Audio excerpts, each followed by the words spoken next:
nome é Milene e hoje eu vou estar falando porque cada perda é única. Porque cada perda é única. Acho que temos vários fatores que a gente tem que conversar hoje que vai dar uma ideia para vocês por que a gente tem que se respeitar, né? Alguns fatores que contribuem para a compreensão dessa experiência incomparável, que é o luto, é fator 1. A natureza da relação com a pessoa que morreu.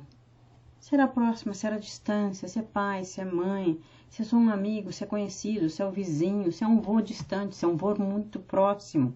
Essa relação que eu tô com a pessoa que morreu faz muita diferença. As circunstâncias da morte é outro fator, segundo fator. Se é trágico, se é esperado, se não é esperado. E não estou dizendo que é melhor, mas as circunstâncias da morte pode ser um agravante para o meu luto. Por exemplo, se eu tinha um pressentimento e não falei, se tinha alguma possibilidade de fazer alguma coisa e eu me sinto culpada, se eu estava muito distante, obrigada com a pessoa, faz diferença. Então a gente precisa entender que as circunstâncias da morte faz diferença para viver um luto.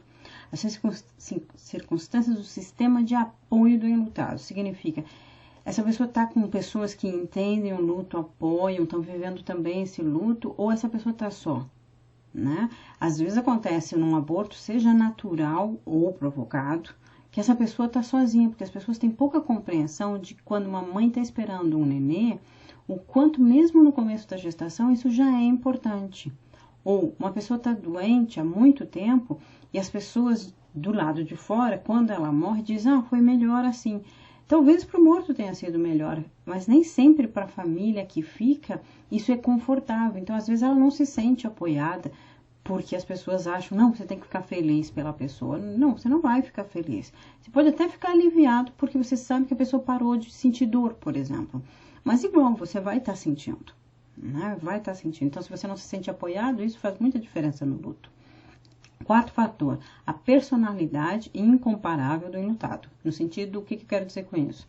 Algumas pessoas, por exemplo, eu sou de expressar, então se eu choro fácil pra caramba. Como eu rio, como eu fico braba, as minhas emoções são muito transparentes, vêm pra fora com muita facilidade. Algumas pessoas são muito fechadas, elas têm muita dificuldade de expressar. Homens muitas vezes são ensinados que não podem chorar e nessa hora eles amargam. E isso pode perdurar o luto por muito mais tempo, porque estão guardando, estão segurando. A personalidade incomparável de quem morreu. O que eu quero dizer como fator isso? Algumas pessoas são muito presentes na nossa vida. São um sol da nossa vida, são aquelas pessoas que fazem diferença na nossa vida para bem e tem as que fazem para mal. Então, você perde alguém que fazia muito bem para você, o seu luto vai ser completamente diferente de alguém que te atossicava, né? Apesar de que eu já vi muitos casos de pessoas que reclamavam do marido, quando morre, aí vira santo, né? Eu tinha uma ressogra que isso acontecia todo o tempo. Ela, assim, ele era a pior coisa do mundo. Depois que ele morreu, ele passou a ser a melhor coisa do mundo, né? Daí antes ela era triste porque tinha um marido, depois que ele morreu, ela era triste porque perdeu o marido. Então, a gente tem que cuidar que a personalidade da outra pessoa que morre também faz diferença no nosso luto. Ela era uma pessoa que nos fazia bem, que nos fazia mal, era tóxica, não era? Tudo isso faz diferença. Sexto fator, o contexto cultural do enlutado. Algumas pessoas têm crenças, e eu não estou dizendo, ainda vou falar depois de religião, né, no sentido de crenças, mas existem crenças no sentido de cultura que a morte é só uma passagem. Se tu vai na Índia, dentro do budismo, em alguns países, por exemplo, no México, a morte é uma passagem. Então, essa cultura que se tem, não é nem religião ainda que eu estou dizendo, faz diferença para o enlutado. Como ele vai encarar isso, como que ele pode conversar com isso. Por exemplo, aqui tem bar para enlutado, no sentido de você vai lá e sabe que as pessoas vão conversar sobre isso. Existem trabalhos de grupos de terapia de luto e coisas do gênero. No Brasil a gente já não tem essas coisas, então faz falta lá, por exemplo, né? E que na cultura acaba virando um tabu, né? Você não tem muito espaço para viver um luto depois de certo tempo que as pessoas acham que é o certo de você viver o luto, por exemplo, né? A parte de contexto religioso e espiritual do enlutado. Então, tem pessoas que vão acreditar numa vida depois e, portanto, é uma alma peregrina que vai reencarnar e tudo mais. Isso explica várias coisas, por que morreu assim, por que nasceu assado e tal. Algumas pessoas vão ter uma visão de não reencarnar, mas de céu e inferno. Então, se a pessoa cometeu um suicídio, se a pessoa era mal, elas vão temer por essa alma, por exemplo. Né? Então, eu acho que a religião pode confortar e pode desconfortar de acordo com o que foi a morte dessa pessoa. E a gente tem que ter esse cuidado de se cuidar. O que eu quero dizer com isso? Seja bom para você. Não entre em crenças, mesmo que você tenha tal religião, que lhe machuque, sabe? Dê um tempo para você. Dê um tempo para depois pensar nisso. Não deixe que pessoas falem bem ou mal de acordo com as circunstâncias que levou à morte de alguém. Porque não importa se essa pessoa, sei lá, foi um assassino, foi isso, foi aquilo. Para quem perdeu uma mãe que perde um filho, ela perde um filho, ela não perde um assassino. Claro, eu não estou defendendo ninguém aqui por ser bom ou mal. O que eu estou dizendo é que religiosamente já é uma carga para essa pessoa. Então você não precisa piorar a vida dela, né? E você que está enlutado, não piore a sua vida com situações de crenças nesse momento. Viva os teus sentimentos de acordo com o que eles vêm. Porque é importante para você ficar mais pleno, no sentido inteiro com você, mesmo que seja com dor, mesmo que seja com alívio, não importa o que aconteça.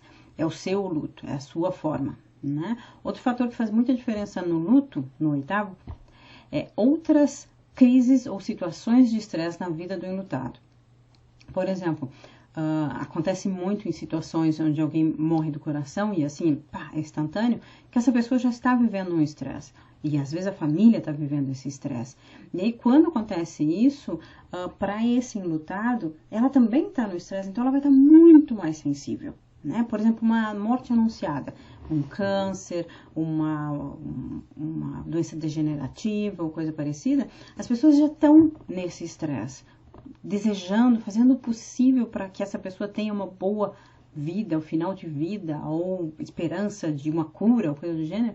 Então já existe tanto cansaço, tanto estresse, tantas coisas, que esse luto vai ser um luto, às vezes, mais vagaroso, difícil, porque já não tem força, né? Se já gastou toda a força tentando fazer com que essa pessoa se curasse, ou ficasse melhor, ou vivesse o melhor possível naquele tempo que ela tem. Então, isso vai fazer muita diferença de como ela vai viver o luto, né? Outra coisa, questões de gênero. Homens foram ensinados a não chorar, e não isso, não expressar, e não sei o que lá. E eles são mais lógicos mesmo, eles são mais racionais no processo, né? Eles tendem a ver, sei lá, a parte, não de herança por causa do dinheiro, mas os papéis, o velório, essas coisas, os homens tendem a ser mais práticos nesse momento.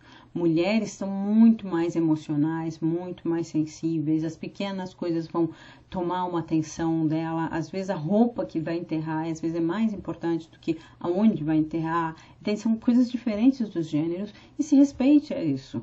E aí eu não quero dizer que o homem tem que ser assim, a mulher tem que ser assim, eu não estou querendo dizer isso, o que eu estou querendo dizer é que esse gênero não é necessariamente por sexo, por ser mais emocional ou mais racional, vai ser diferente. E respeite o seu gênero, seja você homem, mulher, gay, o que você quiser ser, adulto, criança, tudo isso vai ter diferença na maneira que você lida. E o 10º fator é experiências com rituais de luto. A experiência com o ritual de luto significa que eu posso ter tido algumas experiências antes, isso já me magoa, me marca. Eu posso ter, no momento de velório, funeral, uma boa ou uma má experiência, no sentido assim, por exemplo, eu estou enterrando um filho e eu sou nova ainda, na visão das pessoas, é extremamente comum que muitas pessoas venham para mim e digam, você é nova ainda, vai ter filhos. E assim, sinceramente, vão a merda, porque aquele filho não vai ser substituído. Sim, eu posso ter 10 filhos, mas aquele filho vai continuar sendo uma pessoa especial para mim. Ah, seu pai e sua mãe estavam velhos, já estava na hora. Não, estava na hora. Na verdade, não estava na hora. É um ciclo que é normal que se passe, mas internamente não significa que eu estava pronta para isso. Ah, mas a pessoa já estava doente, você já devia esperar por isso. Não, eu não queria isso e não tem quem queira isso. A menos que não tenha muito afeto. E daí realmente não vai viver muito luto porque não tem muito luto para viver. Então, são fatores que distinguem completamente as pessoas e a gente precisa se abrir para isso e respeitar esse processo. Você querendo ver um pouco mais desses assuntos, eu tenho tanto no website um blog, né? Eu tenho um e-book, assim como no YouTube eu tenho esse e-book também, você pode acessar por lá, ou no Facebook, todos eles. Tem vídeos, tem textos, tem coisas que podem ajudar e clarear um pouco mais tudo isso que você está vivendo. A minha intenção é ajudar e eu espero que esteja fazendo isso. Um beijo enorme para você e até!